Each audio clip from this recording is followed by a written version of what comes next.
This is Phil Lamar, and you are listening to the Geekcast Radio Network.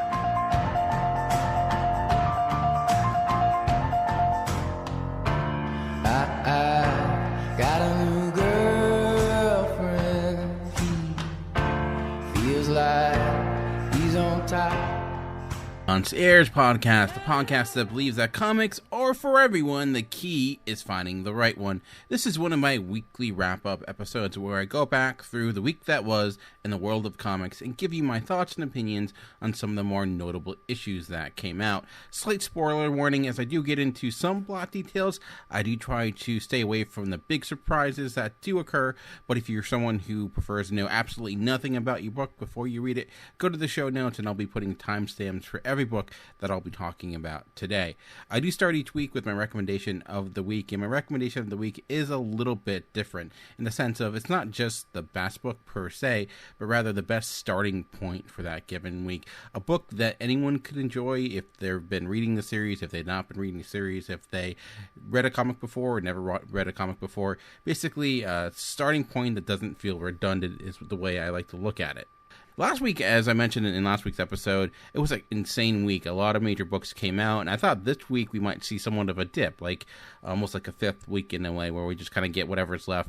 But that really wasn't the case. There's a lot of major titles that came out, and a lot of them very good. But at the end of the day, what I felt like was the best choice for recommendation of the week is X-O Manowar number 14. It's written by Matt Kent, and the artist is Ariel or Olivetti, and this is the beginning of a new story arc for this series. And I chose this issue for a number of reasons. First, I really enjoyed this issue. I thought it was really solid. I've been really enjoying this overall relaunch of the titles since a little over a year ago when Matt Kent kind of reshaped the idea of this book, and we saw X-O Manowar kind of in space in this planet for some period of time, and the progress he was going through, the journey he was going through emotionally, as well as the actual journey of being a farmer to the ruler of that country.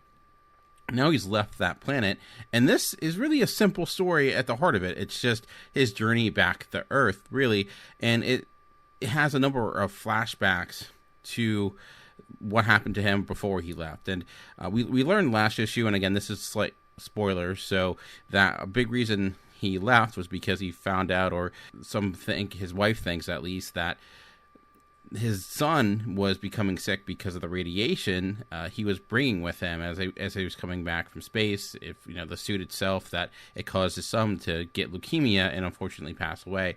So he made the decision, because of that, to flee Earth and kind of remake his life. And now he's made the decision to come back, and you see this the struggle that he's going through, a lot of flashbacks to who he was. And for those that don't know anything about the character of X-O Manowar, this actually functions as a good idea of where he's coming from. So it's an interesting tale. It's I like to say it's like a combination of Iron Man, Thor, and Captain America all rolled up into one as one character. He was a character who was a Visigoth, during the Roman Empire, and he was actually abducted by this alien creatures. And during that abduction, he came across this armor that he now wears, and it's this alien armor within itself, and only a few people can wear it, or that's what he was told. And he's been wearing that armor ever since. He made his way back. By the time he actually made his way back to Earth, to the power of relativity, we see that Earth is in present day. So he is now in a world that he doesn't know, with technology he doesn't really understand, and is a lot of things ensue. It's been a long time since then, so he's developed and acclimated to this world, but he still has that Visigoth spirit and has that warrior mentality that we see, and that's very much what Matt Kent has been kind of getting into since the beginning. This also is kind of the prelude to the big event that Valiant Comics will be doing in this upcoming summer, Harbinger Wars 2. I know when people say event, it's like a dirty word in the world of comics, and we see a lot of publishers like Marvel and DC. It completely changes everything. Every book has to be a part of it. It is over long. Delays happen, but I think with Valiant, they usually handle it pretty well. Events don't go on for too long. We do have some spin-offs, but typically they're isolated for the most part. And they're honestly very good. 4001, for example, last year was really good. The first Harbinger Wars was solid as well, so I'm very excited for what's going to happen. And even though it's a prelude, it doesn't get into, I think, a lot of the plot details that will be about. We just know that something is happening, and X-O Manowar is going to be playing a part of it. So I think that's why I think it's a great choice for recommendation of the week. It's a great story that you see a person going through this eternal battle of, what should he do? Is this the right choice to come back home? How his family has affected him. So there's a lot going on in that sense, but it's also visually told. There's not a lot of dialogue in this. It's a great looking issue as well. Some fabulous splash pages, and just the use of landscape from everything. You see X-O Manowar like next to this like burning sun compared to them being in the ocean. Just the variety of background. I think it's really stunning, and how much things change. And so we have that. We have a great story. We have a good introduction to a character for those who may not be aware of him, and a good idea of things to come, a major storyline to come in the future. So I think that makes it a very great issue to pick up if you've never read a Valiant comic before, if you never read an X-O Manowar comic before. But if you enjoyed this title, it then kind of has been tying in the major first arc that Matt Kent has been working on, for over a year now. It's like the denouement, as they say, to that, and the beginning of a new. So ultimately, this is a big transition issue, and often with transition issues, they feel empty or purposeless, but necessary. This feels necessary, but I think there's more meat to this bone, and I think if you're someone who wants to look into getting the Valiant, they've been getting a lot of praise as of late. I do know that recently there's been a lot of changes with the company on the editorial side, but so far nothing has changed regarding quality when it comes to their actual comics. So that makes this a very good book, I think, to jump into and read. And if you do enjoy this, go back to the very first issue that came out last year. It was with the same team, same artist, a very different style. You'll see a very different character, and you just see, and it just will kind of hint at just the progression that he's made as a person. And it's kind of interesting doing that, because you're actually going in with more background knowledge over where he is compared to where most readers were when that story first started. You haven't, he kind of came to this planet and we were learning about, what happened, but in this, we were getting a lot of those answers. So again, high recommend. I've pretty much, looking at all the companies out there, Valiant doesn't put out a lot of books. They rarely put out more than 2 books a week, and I think they have really good quality control in the sense of that. So rarely is there a dud. They're usually really good or great, and this to me was one of the better issues of the series so far, and one of the better Valiant pieces. Personally, I actually began reading Valiant because of the Valiant miniseries, and that kind of gave me access to a lot of the different characters in the Valiant universe, and it was a great jumping on point. So when I try to find those, especially with the Valiant characters, I'll make sure to highlight them, and this became a perfect week for that. So, a lot is going on this summer. A lot of major titles are out there. We know Marvel's having their refresh. We have Doomsday Clock, but within that, don't forget that Valiant is doing their thing too, and this is a good opportunity to jump on board. Also coming out this week from Valiant was Shadowman #2, and I enjoyed the first issue of Shadowman. This is a character that I don't know a huge amount about. Actually, really, the first issue that I read of him that was solely about Shadowman was the last issue, and although I enjoyed it, I did feel like that issue didn't give me a lot of answers in the sense of who he was as a character, and I felt like as someone that was going into that character for the first time, I was kind of left out in the cold a little bit. And this issue doesn't really answer all that much more, but I think I'm better understanding the main plot of what's going on here in the background. So, and what this is being focused in on. So even though I don't have that background knowledge, it doesn't seem to be that big of a deal in my enjoyment overall with this book. And what's really working for me with this issue is the relationship between Jack, who is the regular version of Shadowman, and his ally Alyssa Miles. They just have a really good back and forth, and I like the fact that Alyssa is just as capable of an individual within the fight that they're going through, even though she's not Shadowman, or she doesn't have this other identity to go off of. She is the one kind of leading the charge, and really Shadowman was gone for a period of time, or Jack was gone for a period of time, so she was really taking up the mantle, and she still has that that strong will, and she's the one that was doing a lot of investigation, and she makes up for lack of power, I think, with her know-how. And a lot of this is turning into just that, an investigation, finding out there's something going wrong, there's something amiss in this town of New Orleans, and a little bit of investigation is done. If anything, I wish there was more to it. She goes to this restaurant, and she finds out that something may be happening, and a lot of it's based upon things that occurred off-screen. And I just wish, we got a little bit more of the reasoning behind some of the choices that she was making. And but this also had some really great action, some really great creature design. The artist is Steven Segovia. I'm not exactly sure, and I don't know his work all that well, honestly. This is maybe the first thing I remember of him, and I do like his work. It's pretty good, and it excels mostly, I think, when it comes to the creature design, as I mentioned near the end of the book. When it comes to his storytelling ability, it's there. It's not the best of the best. It's a work in progress, I would say. I could see him getting better and better as he gets more opportunity. Just when it comes to the facial features, at times there's no subtlety there. It's a lot of extremes, and at times the anatomy seems a little bit weird, especially when it comes to arms. It just seems to be off, but those are really minor nitpicks. He does what he needs to do, and when things get really kind of ramped up, and near the end of this book, it's, I think, really shines. I think that's probably where he put the majority of his energy, and it shows. So I'm really excited for next issue when we get, it seems like we're going to be more in the other realm. He's got a really cool look they're like almost zombie-esque creatures, like of the undead, but the real undead, what they used to be back in the day when they were based more on magic, like voodoo, than what they kind of morphed into with things like The Walking Dead.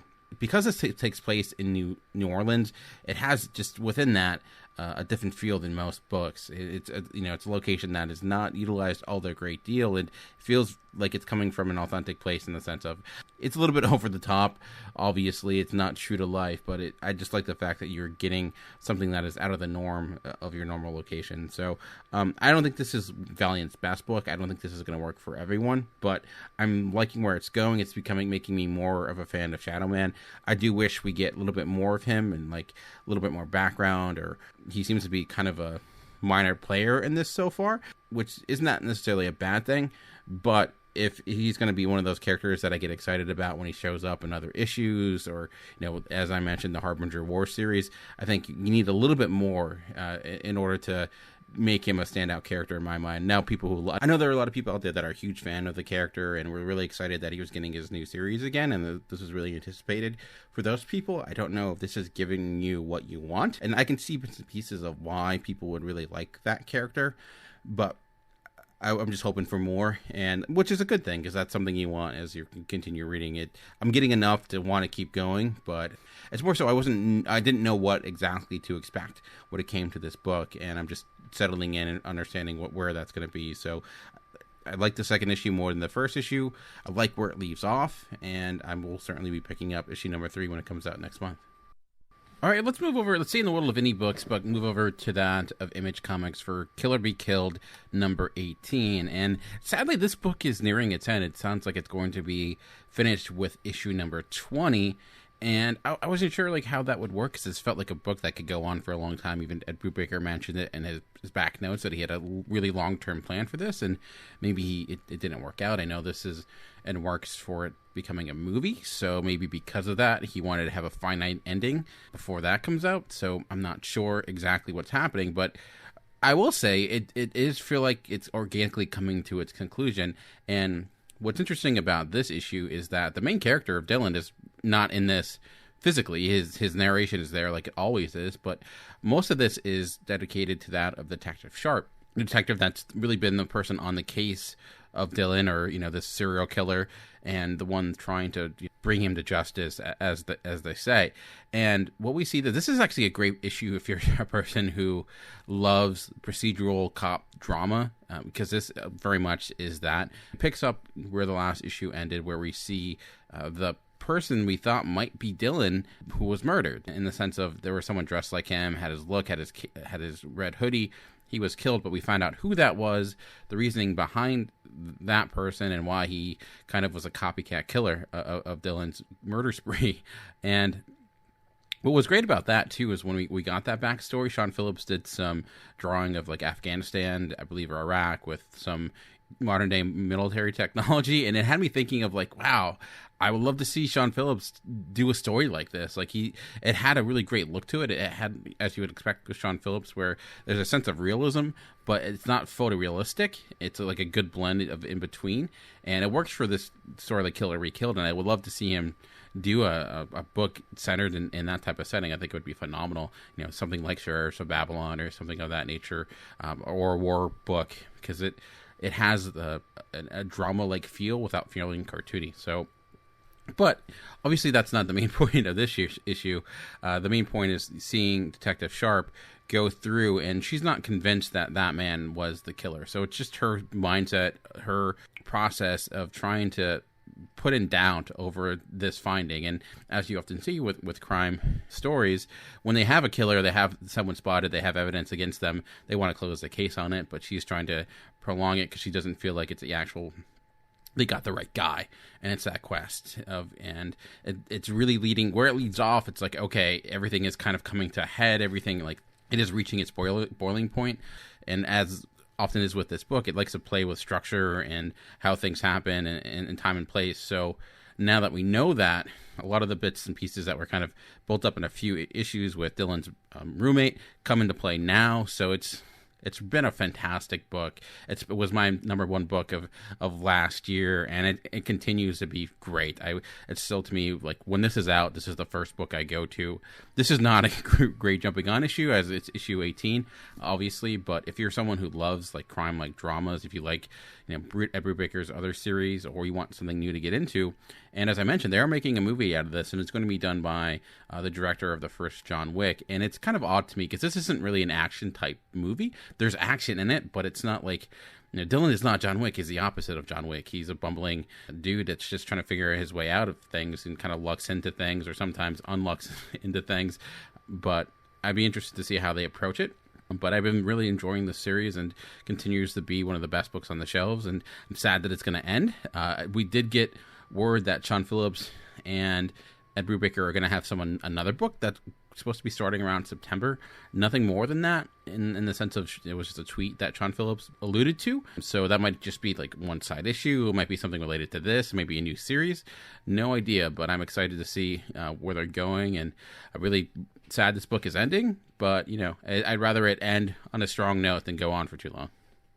Another Image series that is kind of continually rising in my ranks of books that I've been enjoying is Ice Cream Man, and that continues with Ice Cream Man number 4. I didn't love the first issue, but I think I'm really starting to understand where this book is going. And it's, you know, this anthology series where each issue is a new story with a new set of characters, with the Ice Cream Man kind of at the center of it in this crazy town. And this issue specifically, it was weird because it didn't even feel like a horror story per se. It really centers on this guy who is going to be giving this eulogy for a past friend, and the process he goes through.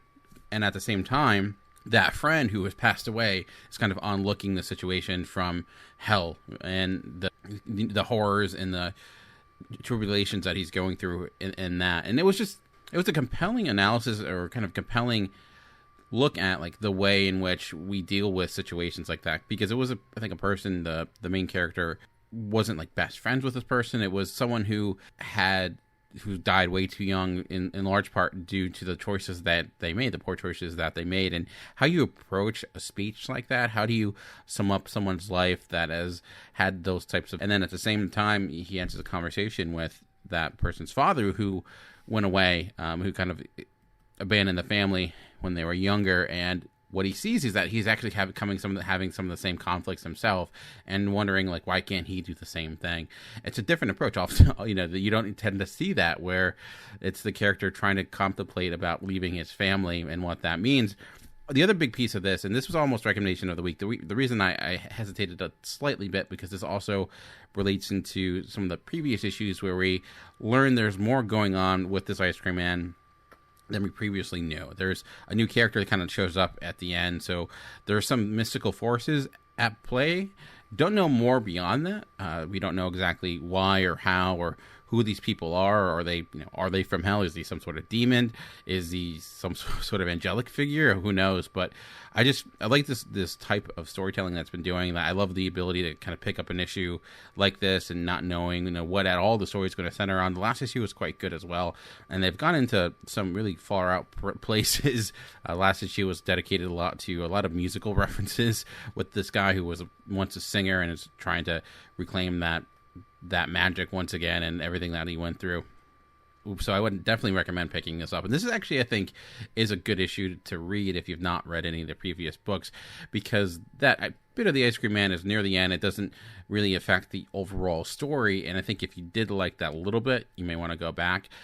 The problem I had with the first issue was that, there was a little bit too much focus on the Ice Cream Man, and it didn't really establish itself well enough to kind of give you an idea of what exactly was happening. The way the stories intertwined was oddly put together, but it seems like the structure has improved with each passing issue, where you're better understanding where things are going, and the Ice Cream Man isn't necessarily dominating the story. He appears when necessary, but he's not the driving force really, or he's not the focus. He is kind of the driving force because he's the one setting things into play. But I don't know, I've really liked this book. It's a good example of how you can approach horror in non-conventional ways.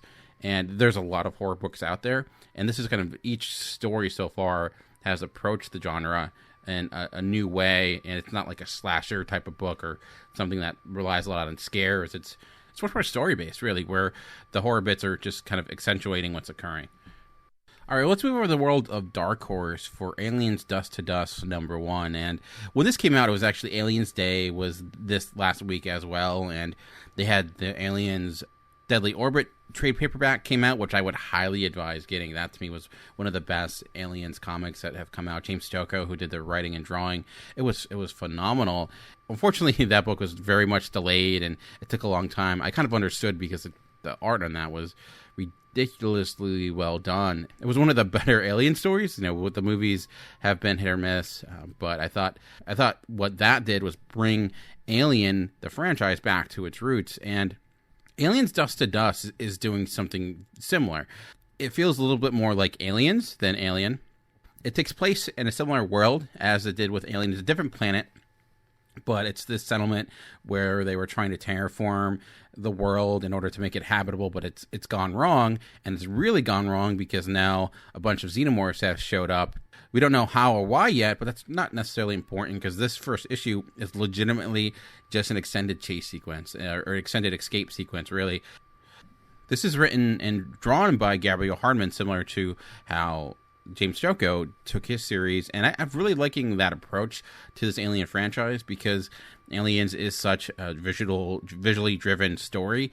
So when you have the artist and writer the same person, I think it tends to complement itself really well. And I love the way that Gabriel approaches the xenomorph characters. He looks like he should. It's that's that classic design, but the world itself is well represented. It doesn't feel like, similar to the way that Sean Phillips' work doesn't feel photorealistic. It still doesn't. It still feels like it exists within a comic book, but those xenomorphs have that grotesque type of look to them. When you see the little mouth pop out, that iconic image, it has that unsettling feeling to it. And the story so far has been very simple. It's a mother and a child trying to escape this world as xenomorphs are coming in and causing huge havoc.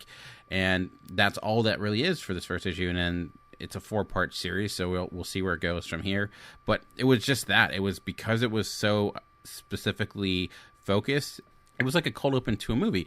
Very chaotic. You kind of get dropped in and things are just happening and it's just chaos everywhere. You can't really get your bearings, but that actually ends up being a good thing because it just heightens the tension as everyone's just running for their life. Everything is just car crashes are occurring. Xenomorphs are popping out of everywhere. People are dying. It's just horror upon horror. And by the end of it, it's like once you think you're safe, no, that's really just the beginning. So, but I think it leaves off at a good spot. And, this being 4 issues is probably a smart move. This is not going to be rewriting the book of how to do an Alien story. And I think that's the best thing to do, though. Just if you're an Aliens fan, this gives you more of what you like. It's not trying to look into the deep mythology of the xenomorphs and better understand where they're coming from. It's a monster movie done in comic book form, and may not be the most sophisticated in the world, but it's effective and entertaining, and sometimes that's all you want. So if you are an Aliens fan, or you're looking for a good Alien series to begin with, this being issue number 1, even if you probably never watched an Aliens movie, I think you know enough just by the osmosis of that being in the zeitgeist of culture that it is. Everyone knows the creatures. They've been parodied forever. You could probably pick this up and enjoy it well enough. Dark Horse does a lot of great things with the licensed properties that they have, and I think Aliens might be one of the best examples of that. So, all right, well, let's take a break from indie books for just this moment and go into the world of Marvel Comics. Last week was DC's week with Action Comics 1000, Miracle Man, Superman, Batman, tons and tons of different DC books. Some good DC books that came out this week as well, but really, to me, this was Marvel's week. Not necessarily to the height of Action Comics 1000, but they had a lot of books that I did end up really enjoying, and starting with All New Wolverine number 34, this continues the Old Woman Laura storyline, where we see Laura and her band of characters trying to enter the world of Latveria to rescue her sister that Dr. Doom previously captured. And ultimately, what I really liked about the story so far is that it exists in a future that is not dystopian. It exists in a future that is not dreadful, and it's not where every bad thing that you can possibly imagine happens. It's actually somewhat of a pleasant future. The heroes kind of won in a way. They're obviously villains because they're going after Dr. Doom, but there is a pleasantness to it. It seems like things worked out to be okay for the most part, and that in a way is so different than all the other future stories we tend to get, from Days of Future Past to Old Man Logan. It ends up just being a unique approach in that way. With that said, it's not like there's not drama here. That really is, as spoiler, as I indicated, Laura X-23 Wolverine, previous Wolverine, is feeling like she's going to be dying because of the issues with her cloning, so she's not got much life left. And there's a lot of things in this issue that I really loved. And what's kind of funny about this is that I didn't honestly even realize it, and I guess I'm that oblivious, but this is a team made up of all female characters, but it never seems to pronounce that or make that a big deal. Not that it'd be an issue if it did, but it just kind of shows that, yeah, Marvel does have a really great cast of female characters, many of which were written by Tom Taylor, created by Tom Taylor, or at least evolved or become into something more by Tom Taylor. This All New Wolverine book has been really underappreciated. I'm glad he got the X-Men Red book, which has been my favorite X-Men comic, and this is coming to an end series-wise, and we'll probably get to why that is after this, but I've really been liking this book. Great art, too, and I love this combination of characters where you have Gabby, her clone sister, which is kind of weird that a clone has a clone of another clone that is also a clone, but it's comics, that's how it works out. Captain Marvel and Maria Hill, and some other characters that show up that I don't want to spoil it, but this does feel like a culmination of everything Tom Taylor has been working towards, telling the story. If he got to write this comic for 60 years or something like that, that eventually this is the book he would get to, but it's, in the world we live in, that's impossible. So he's just fast forwarding to this Elseworld tale. Also like that this exists in the pages of All New Wolverine, and it's not just something else, some other mini series that they're just doing to try to extend its life, or have another book that could easily be ignored. I appreciate it when a book like this exists within the normal. You can see how this is related to something like Old Man Logan, because similar with Old Man Logan, he had a specific mission he was going through, and this is the same thing here, and it's just the trials and tribulations of that occurring. This isn't as insane. We're not seeing dinosaurs in symbiote type of we're not seeing dinosaurs with a venom symbiote, or a world where Red Skull has his own town or something of that nature, but it's, I think, personally in line with that same type of story. But yeah, if you had any interest in All New Wolverine or enjoy X-23 as a character, you can probably go back, because it just started with issue number 33. Read that, and then continue with issue number 34, as there's only a couple more issues until this finally meets its end.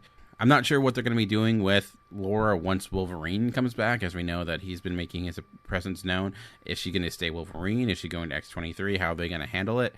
I know this book is ending, so maybe that's an indication of what might be occurring. But for now, I think ultimately this has been one of the better storylines in this run, and for a run that I've really enjoyed the vast majority of it, that says a lot.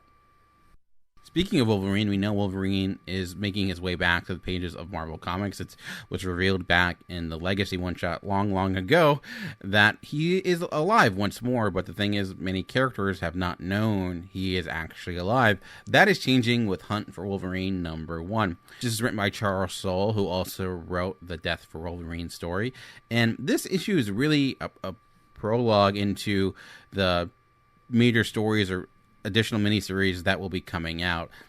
This is really all about the X-Men discovering that Wolverine is in fact alive. It begins with the Marauders trying to steal the statue of Wolverine, who was previously melted in adamantium, and they want to take it because it's Wolverine's body and it's adamantium. It's worth priceless amounts of money, but X-Men are there to stop that from happening. And then throughout that, we learn what happened to Wolverine, that he actually was never in that, or he was no longer in that statue, and he was buried like a normal human being. But as the X-Men leader find out too, he's no longer in that casket where they placed him. The thing is he alive? Did someone take him? The only people who knew he was buried there were the X-Men, so they assume that means that somehow, some reason, Wolverine is alive and perhaps doesn't know who he is or what exactly is going on. We get some glimpses of Wolverine, not much. We just see that he's popping his claws once again. Does he have his healing factor? Not sure. It seems like it's a good indication. And it's just Kitty Pryde going around trying to get different people to help them on this journey.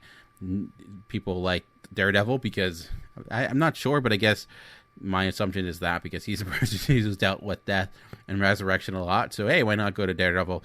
And obviously Iron Man, who is kind of combining like the new Avengers once again. And there's going to be a couple different miniseries, all with different characters, all trying to find Wolverine. So I mentioned how with All New Wolverine, I appreciated that it was just in the pages of the new normal Wolverine story. I kind of wish this was just within the pages of X-Men. I don't know if it necessarily needs to be its own separate thing. Like having multiple books that are all dedicated just to finding one character at the end of the day, I don't know. It seems like it is over bloating, unnecessarily stretching out this idea. It seems like, you know, I understand Wolverine's a popular character and there's a story here they want to tell, but I don't know if it warrants as much as they're giving it. I could be wrong. I mean, the books haven't come out yet. We'll see. But I have that sense that this is a little bit, it's not necessarily an event because this isn't like taking over everything, but does this need to be as many books as it is? Could it all exist within itself? I'm not sure. And we saw something similar to this with like Secret Empire, where you had people going on different adventures to try to find different pieces of the Cosmic Cube. Now they're trying to find Wolverine, who we know has an Infinity Gem. So does this tie into the Infinity storyline that we're counting down towards with the Infinity Countdown comic? I don't know. I don't know how it all intertwines. Not knowing is not necessarily a bad thing. My question is, will this be good? I've enjoyed this issue. It was fine for what it was. Like, as I indicated, this is just a prologue to what more's coming. It's that necessary book to get you to where you want to go. I ended up enjoying this book well enough. It did what it needed to do.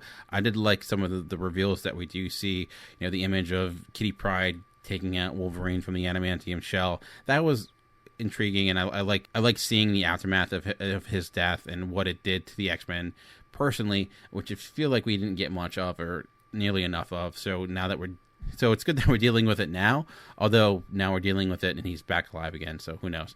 But yeah, if you're a huge Wolverine fan, I know obviously he's one of the most popular characters ever, you might be disappointed of the lack of Wolverine in this book, but you might be happy knowing that he will finally be coming back after being gone for 3 years. And it's funny I say that, and then I'm going to talk about Doctor Strange Damnation, which existed in Doctor Strange, had its Damnation also spin-off and all the different miniseries, and I ended up loving all of this. Like, I really enjoyed this story, and what was really good about it, you had to read Doctor Strange and Damnation together to get the whole picture, but if you didn't read the Ghost Rider spin-off or the Iron Fist spin-off issues, it didn't really matter all that much. The Ghost Rider piece does tie into the end of this a great deal, but it's really, you get everything you need to know in a speech bubble, so there's that. But you know, this done by Nick Spencer and Donny Cates, this idea of, you know, Mephisto taking over Las Vegas and dooming a lot of the Avengers into this hellish Dimension, along with a lot of the arrivals of Mephisto, like Dormammu, and seeing them all intertwine and seeing them trying to make deals with the devil. But I just like the approach, this cast of characters that included like the Midnight Suns, how it utilized Wong and kind of the plan that went in place to finally dethrone Mephisto. I thought it all just worked together really well. And it's weird that Doctor Strange Damnation #4 and Doctor Strange 389 exist concurrently. It's a little odd of knowing which one you should read first, or how the events untold, or how exactly they're going to put this all together in book form. My guess is Damnation will come first, because Doctor Strange 389 kind of sums up the end of Damnation, more of a conversation piece. But doing this way, I think you get a lot of the action. It feels like Damnation #4 is more of the things that existed outside of Doctor Strange's story, where the Doctor Strange 389 was more focused on him. And this issue specifically is, a lot of it is just him having conversations with a figure I don't want to talk about because it would, or a character I don't want to talk about because it would completely spoil some major things that happen, especially for long-term Doctor Strange fans. This had an event-like feel, but not in a bad way. It felt like you're reading this huge story with all the characters that you could ever want, the different takes of them. And I also loved how, one of my favorite things is with Doctor Strange is he's not a character that tends to beat someone through just having more power, punching them harder. It's a little bit more, you have to use the intellect, and especially Wong in this, and how he played a key role in especially the back and forth and relationship between Wong and Doctor Strange has been really fascinating. And they're falling out, the kind of conflict that's been occurring, and how within this too, the idea of magic having a cost has stayed within these pages, something that Jason Aaron established when he first picked up the Doctor Strange book, and they're still utilizing that here. Donny Cates has a couple more issues with Doctor Strange, and then Mark Waid is going to be coming in. I like Mark Waid. I don't know the way he's going to be taking it. Doctor Strange is not a character that I've read a lot of single issues for. He hasn't had a lot of solo series really until the movie came out, but I've been loving this run since Jason Aaron took over and Donny Cates now. So Mark Waid has a lot of shoes to fill. He's one of the greats, so I'm sure he'll do a fabulous job. I do know it's going to be focused with Doctor Strange in space, which is kind of great because Doctor Strange does have some connections to cosmic characters. So so again, this is, again, not an issue you'd want to jump into because it's the end of the arc. This would be a fabulous thing to collect, especially just seeing how they're going to connect it all and how they're going to insert the different miniseries and things like that, if that would be a separate piece or what have you. But I'm sad Donny Cates is going to end. I love this first story. This is, to me, different than his first story with that focus on Loki. It's a little bit more, I think, out there and fun, where with a little bit more of a personal piece at the end. Speaking of out there and fun, Lockjaw #3, written by Daniel Kibblesmith, who's also been writing the Valiant series Quantum and Woody. He's been taking the Lockjaw character and doing miniseries out of him. Not something I think would work, but there was that Pet Adventures book a while back, which was a lot of fun. And this continues it here. If you're a huge dog lover, get a lot of great dog action. And that's sounded wrong. That's not what I meant. But this has been focused on Lockjaw and the character of D-Man, and what we've seen is that Lockjaw and him have been going all to these different areas, from Savage Land to now we get to the world of Spider-Ham. And if you're an animal lover, or just like puns, or just like if you like comic books that enjoy being comic books, this is exactly that. I mean, it's only a few pages in, and when we get into the Spider-Ham universe, which is the Marvel universe, but everyone's an animal, we get the Wrecking Zoo. Instead of the Wrecking Crew, the Wrecking Zoo, which includes, the normal Wrecking Crew, but they're all animals. Like we have the Moledozer or the Whisker or Dolphin dressed up within the Wrecking Crew type of look, and it's just fabulous. It's just like, I'm going to be goofy, and I'm not going to be ashamed of being goofy, and I think you need something like that. We get a lot of dour, depressing comics at times. It's good to have something that's just like, I'm just going to have some fun with this. Let's be ridiculous. And within that, we get a lot of background of Lockjaw, and we find out what's been happening. This is really a huge story dump issue without feeling like it has a lot of exposition. You get some exposition here and there, but we learn more about Lockjaw, his sisters, and why all this has been happening, and has a main villain that was a little bit more serious than I thought it was going to be. I thought it was going to when you're dealing with the Wrecking Zoo, I thought it'd be something along those lines, but more of a cosmic level character. Daniel Kibble-Smith, I think, he's a comedic writer. He's worked for some late night talk shows, and like I mentioned, doing the Quantum and Woody stories, but he's good at like having a lot of humor, but just putting in there some heart and some emotional moments a little bit that don't feel too tacked on. But like, yeah, this is a good book if you're just like, I want something that is just fun and you can give this to a kid. This is an all ages comic without ever feeling like an all ages comic, one that's like talked down to. So highly recommend. It's been a lot of fun.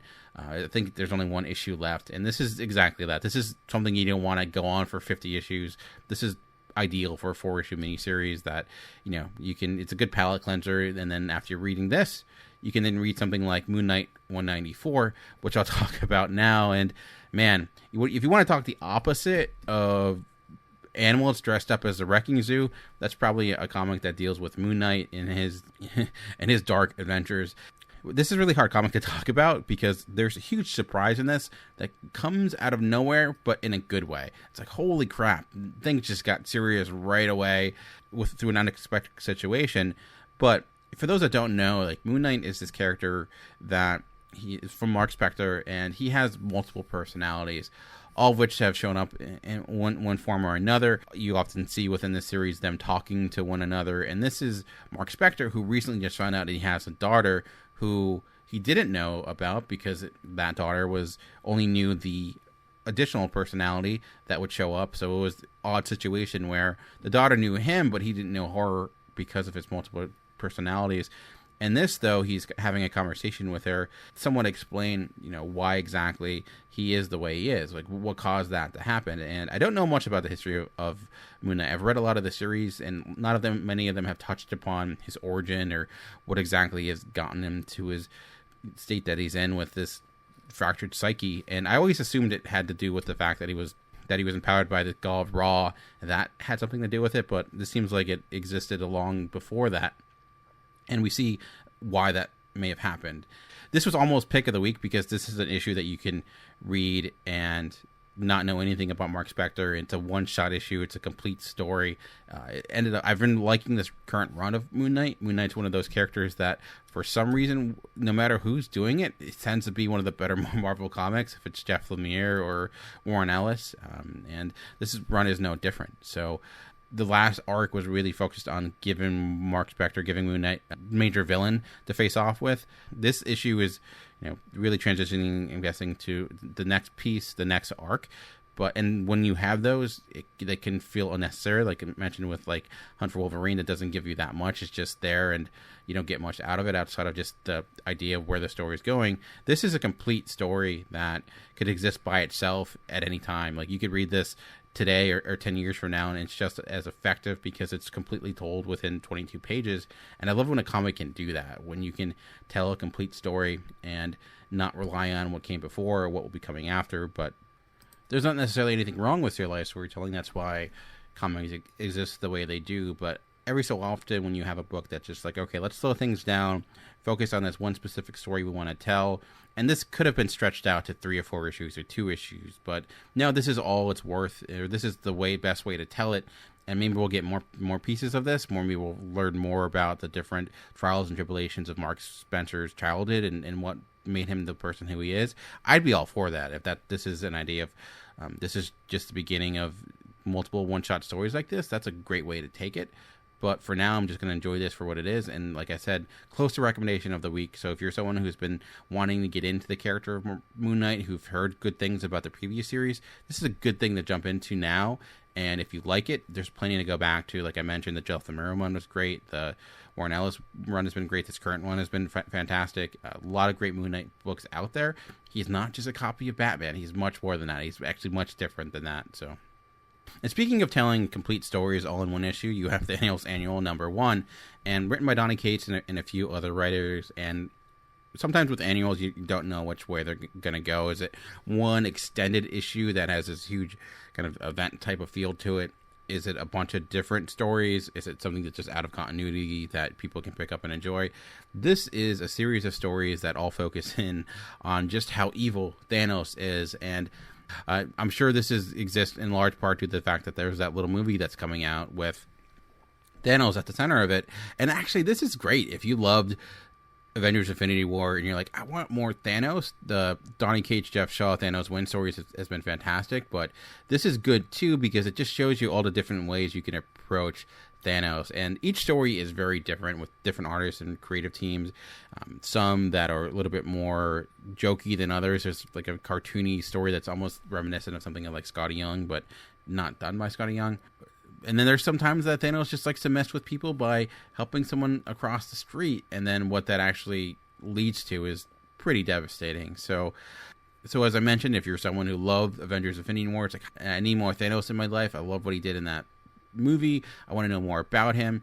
This, I don't know if any of this exists within continuity or anything like that. It doesn't really matter to me, but this is a good just array of Thanos-centric stories, and what's fascinating about it is that each creative team just approached it in a very different way. So you're wondering, like, why is Thanos such an important character? It's not just because he's super powerful, but he opens the door for a lot of different types of stories. A lot of people are going to tell you to go read Infinity Gauntlet, and that makes sense. But I think this is just as effective. It's also cheaper. It's only one issue, and I think the benefit of it over something like Infinity Gauntlet is that within it you get multiple different types of stories.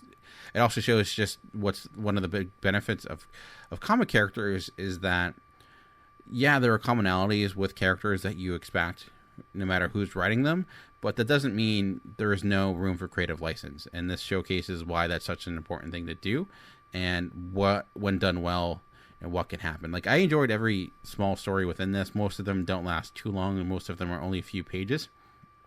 And it's not horrifically priced, which sometimes Marvel likes to do. So, again, almost debated about this being pick of the week. Thought it might be a little bit too obvious. Also thought some of the other books I talked about were a little bit better. But again, it's a good pickup. And if you read this and like this, definitely read Donny Cates' and Jeff Shaw's miniseries, because the character that's narrating most of these stories, the Cosmic Ghost Rider, was established in that run. And he will soon also be getting his own miniseries, and I'm really looking forward to that as well. All right, well, let's get back to the world of indie comics, and let's get into Boom Studios, as they have a couple of good issues that came out this week that I wanted to talk about, starting with Abbott number 4. And I've been loving this series. It's been one of my favorite new series that have come out this year, written by Saladin Ahmed and drawn by Sammy Cavella, and it's just oozing in style. It takes place in the 1970s and has that very 70s look to it. I love how much cigarettes and smoke play into the aesthetics of this book. Almost like if you lean in close enough, you can feel the smoke. It's like taking what Mad Men did in that and like upping it to another level, in large part because Sammy Cavella's art and his design, his panel design, is dynamic. It is so good. There's a lot of, every issue he just has a way to tell his story in ways I did not expect, and I really love it when people take panels and just try to do new inventive things with them. Something that I saw a lot in the Quantum Winning series that I've talked about, something that Andre Sorrentino does a lot, and Sammy Cavella has his own type of look to it. This one too has a really great look where you see Abbott, she's looking through a lot of these clues, trying to find different things, and it's a page in which it's laid out like a clue sheet, and each panel is shaped like a photo, and the way it looks like you're looking at a wall you would see with a detective trying to piece everything together, but it's the story that's being told. It's just fascinating to look at. It's just, wow, there's so much thought and ingenuity put into this issue. And within that too, Abbott is becoming a character I am fascinated by, and I can't help but root for, in large part because she's someone who's has lots gets thrown at her. She is this reporter, and in this issue she's dealing with the fallout of being fired. And I like the fact that despite the fact she's not getting a paycheck, she's not working for the newspaper anymore, yeah, she feels kind of down in the dumps for a little bit, but she doesn't allow that to deter her. There's a determination with her as a character that makes her avoid a lot of the tropes and common mistakes of other noir type of characters that would fit in the same mold. And she's someone that you could easily root for because of that. Even though she's dealing with mystic arts at times, or dealing with ramifications that are beyond her norm, she sticks with what she knows. She does the job that she would normally do if she was investigating a general everyday murder.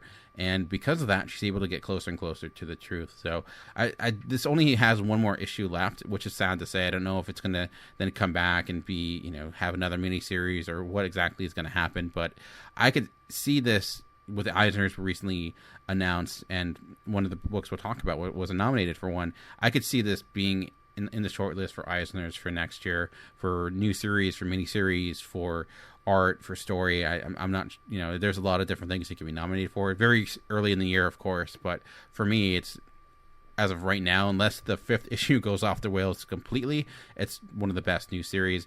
And that's after the fact that I was a little disappointed with the first issue, mostly because of where it leaves off, and you find out there's more of a fantasy aspect to it, and I was worried that it would get away from some of the more social, cultural issues that seemed like to be the focal point. But the way everything's come together, the problems I had proved to be mute, and if you're looking for a new series to get into, this is a good one. It should probably be out with the next issue, with the last issue coming out next month. Within, by Christmas time or maybe before that, this will be out in trade paperback form. So maybe you want to wait until then. But also it's only 4 issues, so it's not like you'll be breaking the bank if you go back and pick them up if it still is at your local comic book store. And speaking of the Eisners, of all the Eisners that came out, one of the ones I was the happiest about was seeing that Grass Kings got a nomination, because I've loved this series. It's one that's not been talked about a great deal, so I didn't think it would have a shot, because there's Mr. Miracle and all these other books that people talk about, which all got rightfully so got their nomination. But Matt Kent's Grass Kings got nominated as well for best new series, and this too is nearing its end. It's so many great books only have a couple more issues left, but it is feeling like it's coming to its natural conclusion. Last issue number 13, was action-packed, which was odd because this is not an action-packed type of comic. It's much more a slow burn. This takes things back a little bit. This issue is more focused on the serial killer, who's been this figure in the background that has been driving a lot of the plot without being the focal point. It's like a lot of things have been happening because of the ramifications of that killer, reason why the Grass Kingdom is being invaded. And we find out some major revelations in this issue, with this being the penultimate issue, of who that might be and who really knew about him. And I just love, there's so much I love about this book. The art by Tyler Jenkins, the 70s aesthetic, similar to that of Abbott, but this takes place during more modern time, but also just the watercolor look to it. It's a fabulous looking comic, very minimalistic. In a way, almost you could think this is written and drawn by Matt Kent, because it has a very similar style to it. So I could see why Matt Kent went to Tyler Jenkins, because if you look at something like Mind Management, which Matt Kent did, has a little bit more true to life look to it than Mind Management, but still not a lot of great detail per se. But the look of it still really, it's about getting the most out of a little, something similar to Jeff Lemire. And I know Jeff Lemire and Matt Kent are friends, and I could see why, because their approaches to stories have a lot in common with one another. With this being issue 14 and nearing the end, again, not a great issue to jump into, but it's just been paced really well. And I think what's been really great about this series is, I mentioned how this issue focuses a lot on this mystery that's been in the background, but sometimes when you have a mystery that lasts an entire series or the majority of a series, it can feel like it's being dragged out, or it's going on for far too long.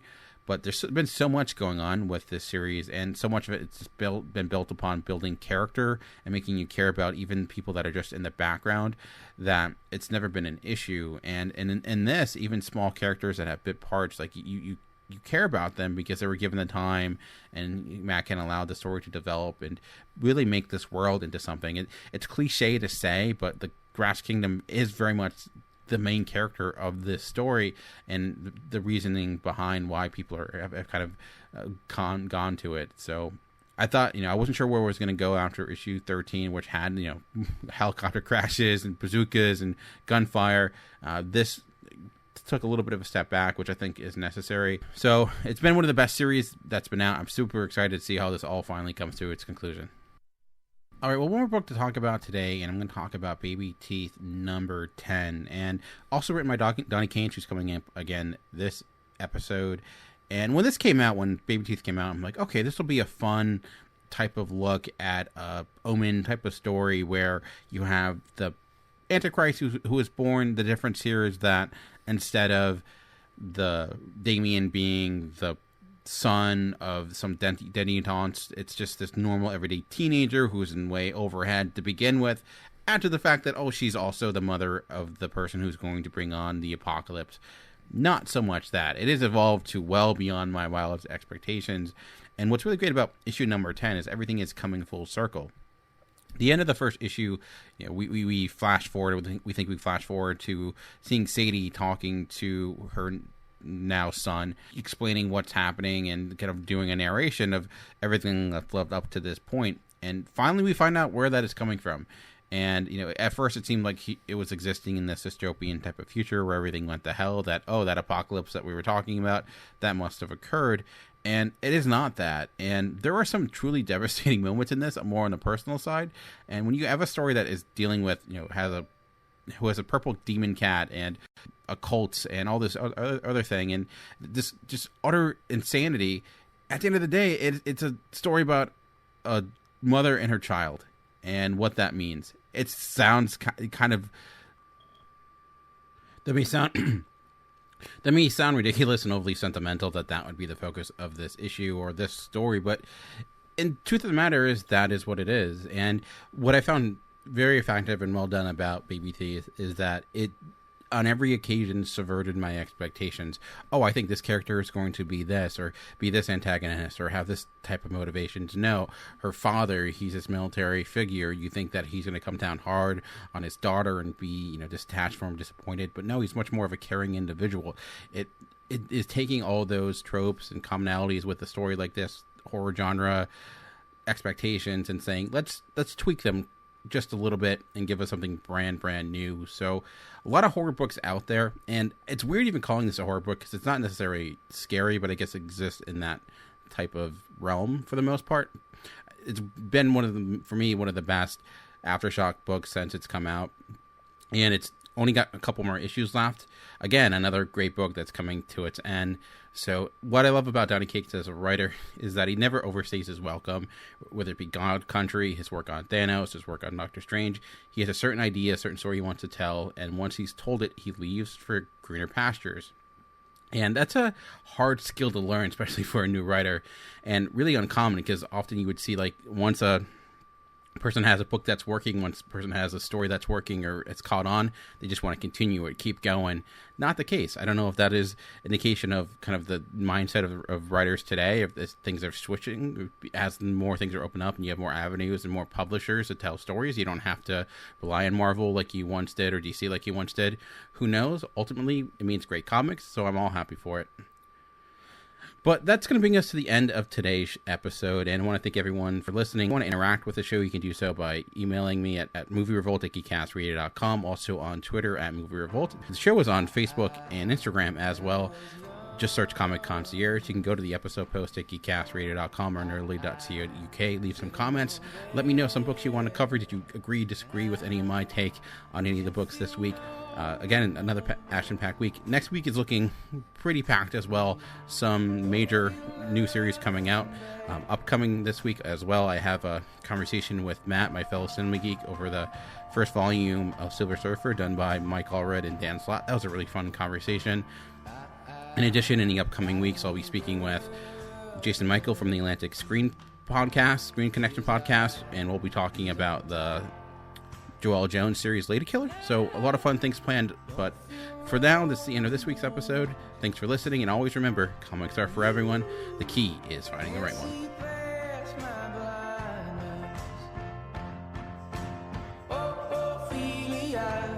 You've been on my mind, girl, since the flood.